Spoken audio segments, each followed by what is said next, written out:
আমাদের প্রতিনিধি পিঙ্কি একটা বিশেষ প্রতিবেদন পাঠিয়েছে যেখানে দেখাচ্ছে যে আমাদের আর্মিকে, আমাদের সেনাকে পাকিস্তানের বর্ডারে যেতেই হবে না, দুটো ড্রোন পাঠিয়ে দেব, ড্রোন থেকে ধাই ধাই গুলি চলবে, ধ্বংস হবে পাকিস্তান। মক ড্রিল তো করছি, সেই থেকে পাকিস্তানের অবস্থা খারাপ। আর তারপরে এই ড্রোন পাঠালে কি হবে, পাকিস্তান এবং পাকিস্তানের যারা সমর্থক বাংলাদেশে বসে আছেন তারা আজকে দেখুন, দেখে এনজয় করুন ভারতের শক্তিটা। দেখুন পিঙ্কির প্রতিবেদন। আপনারা কি জানেন ভারতীয় সেনাতে একটি ড্রোনকে বাজ পাখির সঙ্গে তুলনা করা হয়।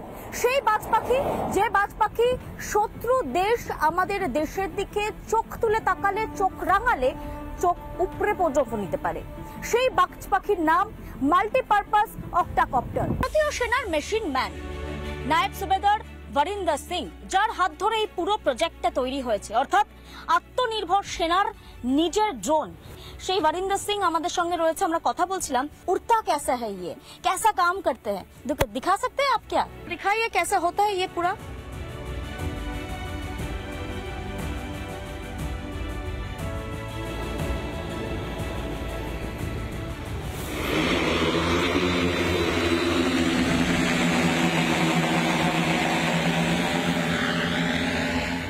फायर करेंगे आप?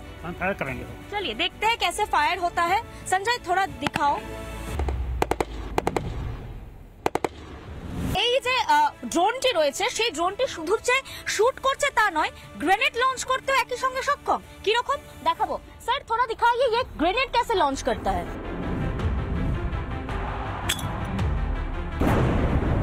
ক্যামেরার সঞ্জয়ের সঙ্গে পিঙ্কি অধিকারী, রিপাবলিক বাংলা। আমি অরিন্দম স্যারের কাছে আসবো। যুদ্ধ প্রস্তুতি চলছে শুধু না, সম্পূর্ণ হয়েছে।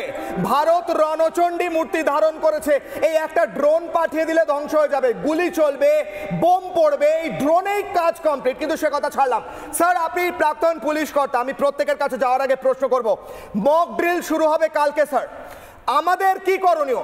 মানুষ প্রশ্ন করছেন মক ড্রিলে কি হবে, কেন হঠাৎ মক ড্রিল, কিভাবে সবক শেখাবো আমরা পাকিস্তানকে, বলুন স্যার।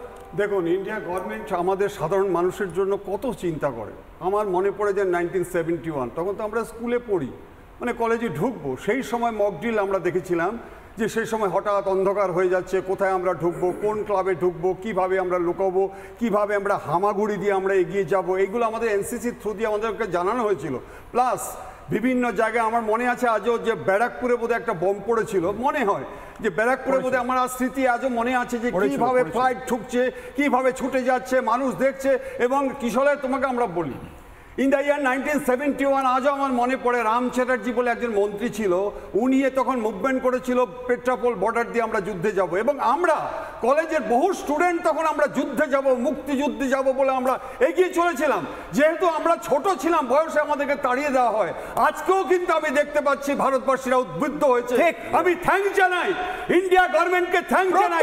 আপনারা জানেন যে গতকালকে রাত 1:30টার সময় আজকে গ্রিসের যে জাতিসংঘের একটা প্রধান আজকে যে আলোচনা হয়েছিল, লুকিয়ে পাকিস্তান চোরের মতো একটা করেছিল, ওখানে আপিল করেছিল যে ভারতকে আপনারা একটু থামান। পিছলে তুমি কি জানো রিজাল্ট? ওখানে কি নির্লজ্জভাবে পাকিস্তানকে আজকে ব্র্যাকেট করে দিয়েছে।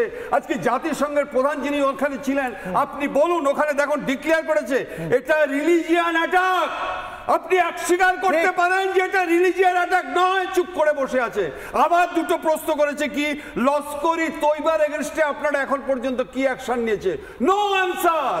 আমি বলতে চাচ্ছি খুলে দিয়েছে পাকিস্তান গতকালকে রাতে। কেন আমি আজকে বলছি, শেষ করছি, যে জলে হচ্ছে কুমির, ডাঙায় বাঘ, আর গাছে হচ্ছে গিয়ে গোখরো সাপ। পাকিস্তান যাবে কোথায়? চতুর্দিক থেকে আজকে সারাউন্ডেড করে ফেলেছে। আর জল চুক্তি থেকে শুরু করে জলেই তো শেষ হয়ে যাচ্ছে ওরা।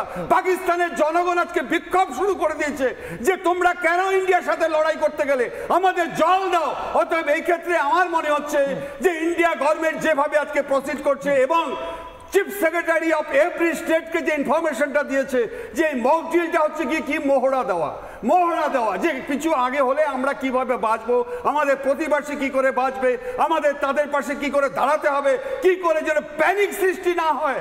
আরেকটা তোমাকে বলে দিই, স্নিপার সেল থেকে সতর্ক করতে হবে চায়না, পাকিস্তান এবং বাংলাদেশ। এরা যে আমাদের পশ্চিমবঙ্গে বিভিন্ন জায়গায় আজকে গর্তে লুকিয়ে আছে এবং ইন ডিসগাইজ যে আজকে ভারতের লড়াইয়ের সাথে যে তারা আজকে পাকিস্তানকে সাপোর্ট করছে। কৃষক আমি বলি, আপনাদের এনআইএ খোঁজ করতে হবে না যে তারা কারা আজকে ভারতের শত্রু। আপনারা শুধু আজকে ফেসবুক গুলো দেখুন, যারা আজকে ফেসবুকের মধ্যে আজকে পাকিস্তানকে সাপোর্ট করে আজকে লিখছে, শুধু তাদেরকে অ্যারেস্ট করার ব্যবস্থা করুন। একদম ঠিক। তা নয়তো কিন্তু আপনি খুঁজবেন না। আজকে যেভাবে ফেসবুকে নানা ধরনের কন্টেন্ট দেখার জন্য লাইক করুন, শেয়ার করুন আমাদের ফেসবুক পেজ, সাবস্ক্রাইব করুন আমাদের ইউটিউব চ্যানেল।